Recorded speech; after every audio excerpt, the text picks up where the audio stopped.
Ang ginseng ay isang sikat na halamang gamot na ginagamit sa loob ng maraming siglo bilang pampalakas ng katawan at isip. Narito ang ilan sa mga benepisyo nito.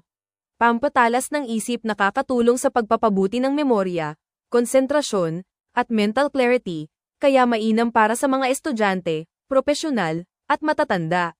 Pampalakas ng resistensya, pinapalakas ang immune system upang maprotektahan ang katawan laban sa mga sakit at impeksyon.